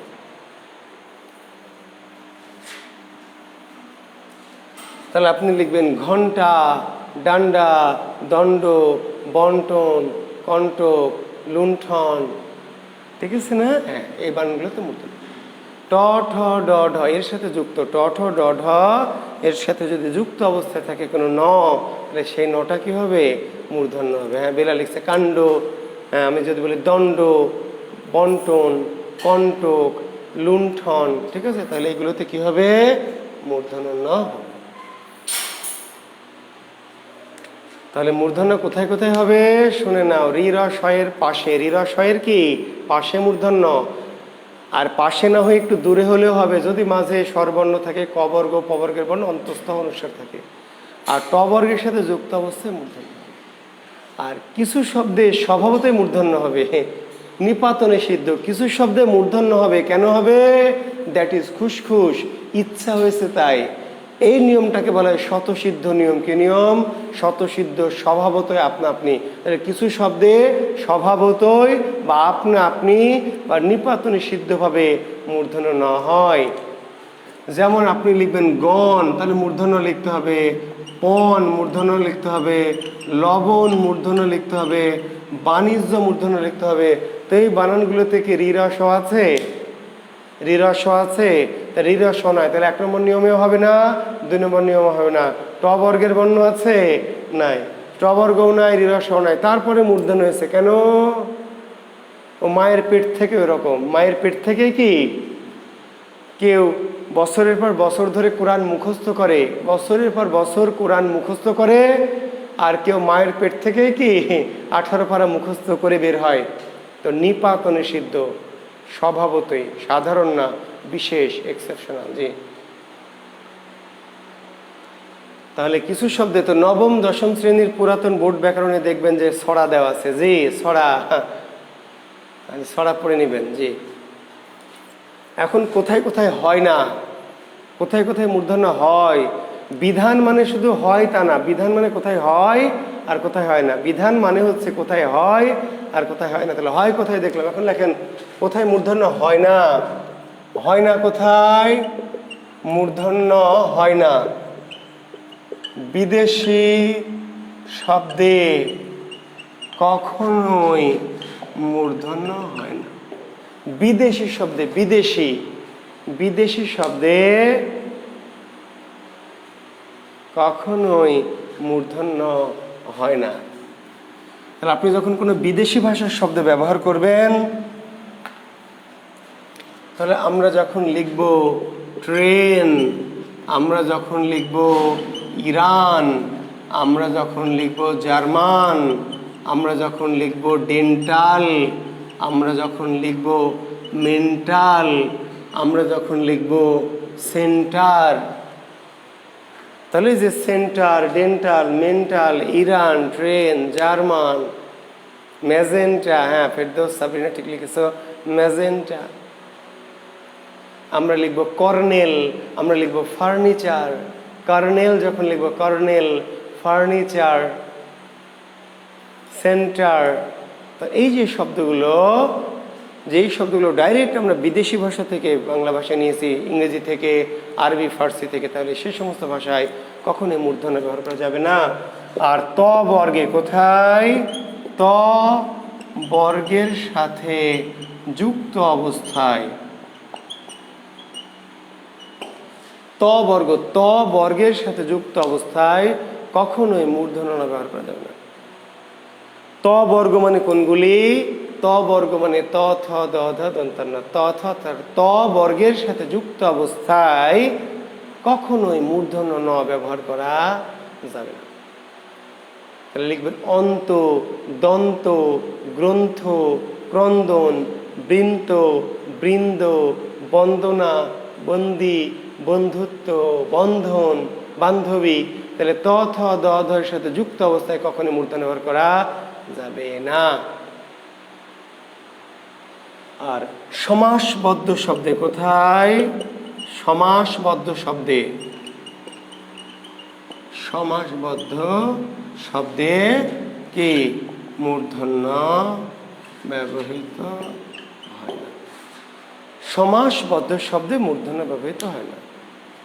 সমাসবদ্ধ আপনি যখন লিখবেন ত্রিনয়ন তখন মূর্ধন্য হবে না। ত্রিনয়ন আপনি লিখবেন সর্বনাম, আপনি লিখবেন দুর্নাম, তাই না? আপনি লিখবেন দুর্নীতি, আপনি লিখবেন ত্রিহায়ন। ত্রিনয়ন, সর্বনাম, দুর্নাম, দুর্নীতি, ত্রিহায়ন, এই সমস্ত শব্দে সমাসবদ্ধ শব্দে সমাসবদ্ধ যে শব্দগুলি সমাসবদ্ধ সে সমাসবদ্ধ শব্দে মূর্ধন্য ব্যবহার করবেন। তাহলে তিনটি ক্ষেত্রে মূর্ধন্য কখনোই ব্যবহার করা যাবে না। কোথায় কোথায়? বিদেশি শব্দে, বিদেশি শব্দে কখনোই মূর্ধন্য ব্যবহৃত হয় না। ত বর্গের সাথে যুক্ত অবস্থায় কখনো মূর্ধন্য ব্যবহৃত হয় না। আর সমাসবদ্ধ শব্দে কখনোই মূর্ধন্য ব্যবহৃত হয় না। জি, এই হচ্ছে আমাদের নত্যবিধান। কোথায় কোথায় মূর্ধন্য ব্যবহৃত হয় আর কোথায় কোথায় মূর্ধন্য ব্যবহৃত হয় না। এবার আমরা পড়ব সত্যবিধান। জি,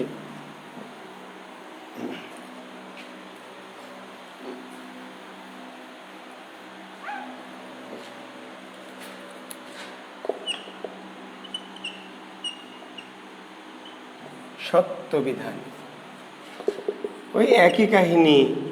রি র এর পরে মূর্ধন্যস্ব ব্যবহৃত হয়।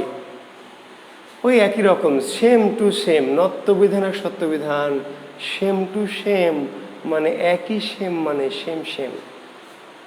রি র এর পরে মূর্ধন্য হয়, যেমন কি ঋষি, কৃষি, কৃষক, বর্ষা, বর্ষণ, কর্ষণ, ধর্ষণ, তৃষা, তৃষ্ণা ইত্যাদি। তাহলে রি র এর পরে, রি র এর পরে মূর্ধন্য ব্যবহৃত হয়। ঋষি, কৃষি, কৃষক, বর্ষা, বর্ষণ, কর্ষণ, ধর্ষণ, তৃষা, তৃষ্ণা ইত্যাদি।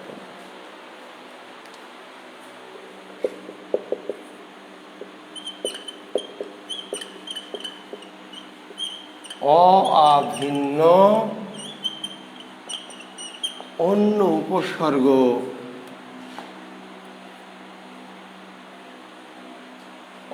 অভিন্ন অন্য স্বরধ্বনি পূর্বে থাকলে সাধারণত মূর্ধন্য হয়। অভিন্ন বৃষ, হ্যাঁ রেখা ঠিক লিখেছে, নতুন শব্দ বৃষ। তারপরে কৃষি, হ্যাঁ কৃষি তো আমি লিখেছি লাল। রিকা একটা ভালো শব্দ লিখেছে বৃষ, বৈরি মূর্ধন্য বৃষ মানে ষাঁড়। হ্যাঁ, তাহলে অভিন্ন অন্য স্বরধ্বনি পূর্বে থাকলে সাধারণত মূর্ধন্য হয়। প্রশ্ন হবে কোন স্বরধ্বনির ক্ষেত্রে মূর্ধন্য হয় না? কোন স্বরধ্বনির ক্ষেত্রে মূর্ধন্য হয় না? আয়ের ক্ষেত্রে মূর্ধন্য হয় না। আয়ের ক্ষেত্রে মূর্ধন্য হয় না। তো হয় কখন? অভিন্ন অন্য স্বরধ্বনি পূর্বে থাকলে। বুঝতে পারলেন? পূর্বে থাকলে মূর্ধন্য হবে না। আর কখন হবে মূর্ধন্য হবে? কখন? বাদ দিয়ে অভিন্ন যদি অন্য স্বরধ্বনি পূর্বে থাকে। তাহলে যখন আপনি লিখবেন কি এই যে বিষয়, যখন আপনি লিখবেন হচ্ছে সম, হ্যাঁ, যখন আপনি লিখবেন কি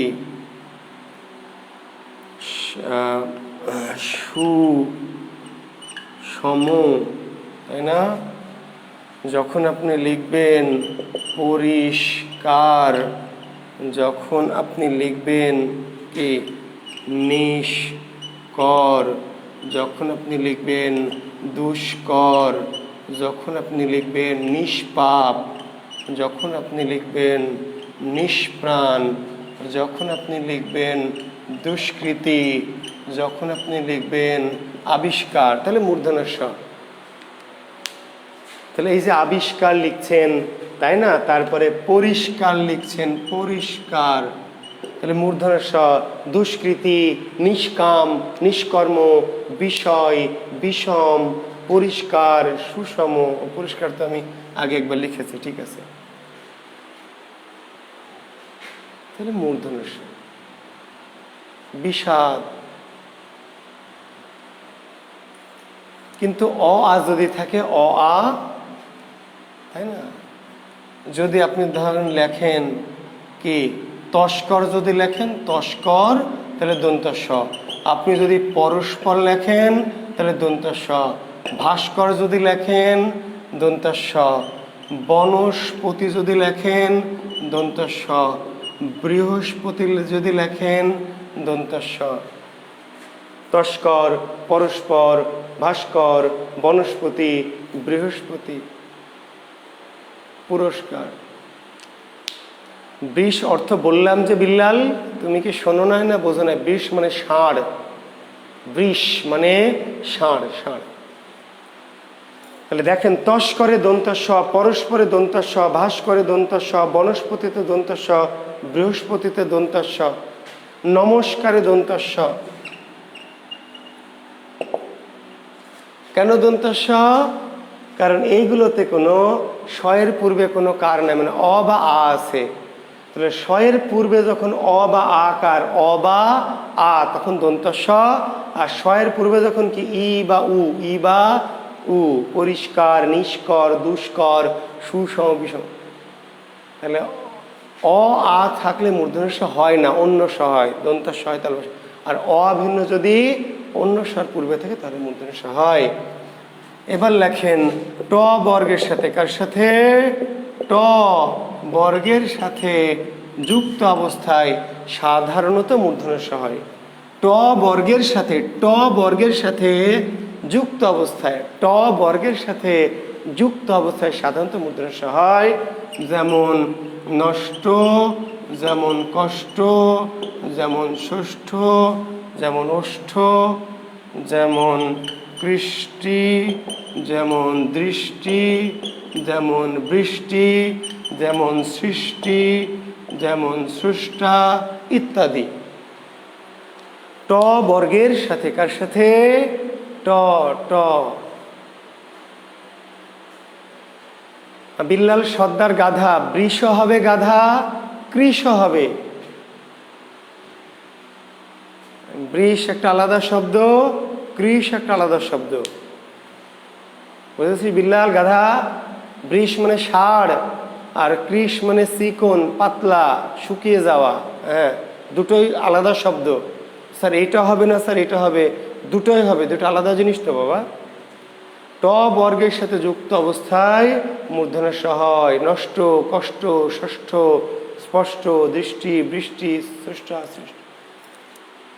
আর কিছু শব্দে স্বভাবতই, কিছু শব্দে কি ওই যে স্বভাবতই, আপনা আপনি, নিজে নিজে, ওই মায়ের পেট থেকে, দ্যাট ইজ খুসখুস। কিছু শব্দে স্বভাবতই মূর্ধন্য স, স্বভাবতই। তাহলে এই যে যখন আমরা লিখবো ভাষা, তাই না? যখন আমরা লিখবো ভাষণ, যখন লিখছি আষাঢ়, যখন লিখছি আমরা কষাই, তাহলে ভাষা, শয়ের পূর্বে আকার আছে, শয়ের পূর্বে আকার। আমরা বললাম আকার থাকলে মূর্ধন্য স হবে না। একটু আগে শিখেছি আকার থাকলে মূর্ধন্য স হবে না। ভাষণে আকার আছে, আষাঢ়ে আকার আছে, তারপরে বলেছে অ আ থাকলে মূর্ধন্য স হবে না, কিন্তু হচ্ছে। ভাষা, ভাষণ, আষাঢ়, কষাই, জি। তো এগুলোতে কেন হচ্ছে? হওয়ার তো কথা না, নিয়ম অনুযায়ী আকার অ বা আ থাকলে মূর্ধন্য স হবে না, কিন্তু হয়েছে কেন? এটা নিয়ম মানবে না, নিয়ম মানার টাইম না। নিপাত নিষিদ্ধ, কি নিপাত নিষিদ্ধ বা বিশেষ। তাহলে রিরব শয়ের, রি রয়ের পরে মূর্ধন্য স হয়। অভিন্ন অন্য স্বরধ্বনি পূর্বের থাকলে মূর্ধন্য স হয়। ট বর্গের সাথে যুক্ত অবস্থায় মূর্ধন্য স হয়। আর কিছু শব্দের স্বভাবতই মূর্ধন্য স। হ্যাঁ রিকা, ভাষণ, ঠিকই বলেছে, ভাষণ হওয়ার কথা না। আকার আছে, শয়ের পূর্বে আকার আছে, কিন্তু তবু হয়েছে। আর কোথায় কোথায় হয় না? ওই যে বিদেশি শব্দে কোথায় কোথায় হয় না, দেখেন কোথায় কোথায় মূর্ধন্য স হয় না। এতক্ষণ বললাম হয়, আর হয় না কোথায়? ওই যে একই কাহিনী, বিদেশি শব্দে, জি বিদেশি শব্দে মূর্ধন্য ষ হয় না, বিদেশি শব্দে মূর্ধন্য ষ হয় না। Master, duster, post, station, photostat, stationery, studio, পোশাক। জি, তাহলে এই যে পোস্ট, এই যে ডাস্টার, এই যে ফটোস্ট্যাট, এই যে স্টেশন, স্টেশনারি, স্টুডিও, তাহলে যে ইংরেজি ভাষা থেকে, আরবি থেকে, ফার্সি থেকে, বিদেশি ভাষা থেকে এলে সেখানে কখনোই মূর্ধন্য ষ ব্যবহার করা। অনেক ফটোস্ট্যাটে মূর্ধন্য ষ দেওয়া থাকে, অনেক স্টেশনারিতে মূর্ধন্য ষ দেওয়া থাকে, অনেক পোস্ট অফিসে, কিন্তু মনে করেন ভুল, দেওয়া যাবে না। ইংরেজি থেকে, আরবি, ফার্সি থেকে আসা শব্দে মূর্ধন্য ষ ব্যবহার করা যাবে না। আর কোথায় বিদেশি ভাষা থেকে আগত শব্দে মূর্ধন্য ষ ব্যবহৃত হয় না। আর ত বর্গের সাথে, ত বর্গের সাথে যুক্ত অবস্থায় মূর্ধন্য ষ ব্যবহৃত হয় না। মাস্তান, দোস্ত, মাস্তান, দোস্ত, দস্তানা, ঠিক আছে, দস্তখত। জি, তাহলে যেগুলো আমরা ত বর্গের সাথে যদি যুক্ত করি, ত বর্গের সাথে মাস্তান লিখবেন, মাস্তান, দোস্ত লিখবেন, দুস্থ লিখবেন, নিস্তার লিখবেন, নিস্তব্ধ লিখবেন, নিস্তার, নিস্তব্ধ, দুস্তব্ধ, তাই না? জি, তাহলে ত বর্গের সাথে যুক্ত অবস্থায় মূর্ধন্য ষ ব্যবহার করা যাবে না। আর কোথায় সাত প্রত্যয়যুক্ত শব্দে, সাত, সাত প্রত্যয়যুক্ত শব্দে, সাত কোন শব্দের শেষে যদি সাত প্রত্যয়যুক্ত থাকে, আত্মসাৎ, আত্মসাৎ, অগ্নিসাৎ, ধূলিসাৎ, ভূমিসাৎ। জি, আমার সব স্বপ্ন ধূলিসাৎ হয়ে গেল, সে আমার সব কিছু আত্মসাৎ করে নিয়েছে।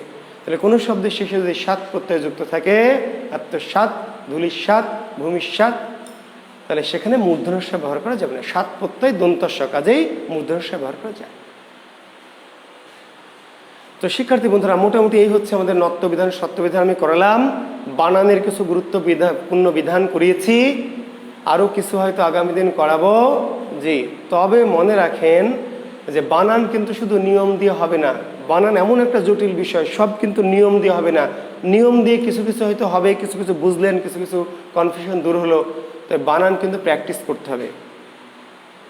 হ্যাঁ, আমি কিছু নিয়ম বোঝানোর চেষ্টা করেছি, কিছু পদ্ধতি, কিছু সিস্টেম, কিন্তু অনেক বানানই আছে যেগুলো একটু প্র্যাকটিস করতে হবে। জি, তো আমার বইটা নিয়েছেন সবাই, বাংলা কোষ থেকে দেখবেন বানান দেওয়া আছে, যে বানানগুলো মনে রাখা দরকার। কিছু সুন্দর সুন্দর বানান, গুরুত্বপূর্ণ বানানের তালিকা দেওয়া আছে। তো নিয়ম তো পড়বেন, নিয়ম বুঝবেন, প্লাস সেই কি বানানগুলো একটু প্র্যাকটিস করবেন। এখন সমাসের পরীক্ষা। জি, এই যে আমি বের হয়েই সমাসের প্রশ্ন, হ্যাঁ আফরোজা, এখনই সমাসের প্রশ্ন ছেড়ে দেব। কত নম্বর পরীক্ষা ওইটা দেখবে না, আমার পরীক্ষার নাম্বারে কিন্তু এলোমেলো হয়ে আছে। আমি প্রশ্ন একবারে করে রাখি, তো পরীক্ষার নাম্বার কত তুমি এটা দেখবে না। আজকে সমস্যার পরীক্ষা হবে, যত নম্বর পরীক্ষায় হোক, যে স্যার এতর পরে এত কেন, এতর পরে এত কেন, বোঝা গেছে? আমার পরীক্ষাটা কত নম্বর, কারণ আমি একই সাথে প্রশ্নগুলো সেট করে রাখি, যখন যেটা লাগে দেই। কাজে এটা আজকে এখন সমাসের পরীক্ষা হবে, আমি ক্লাস থেকে বের হয়ে কি সমাসের পরীক্ষা দিব। আগামী দিন বানান এবং বাক্য শুদ্ধির বাকি অংশ আলোচনা করব। ঠিক আছে, ধন্যবাদ, শুভকামনা, আল্লাহ হাফেজ।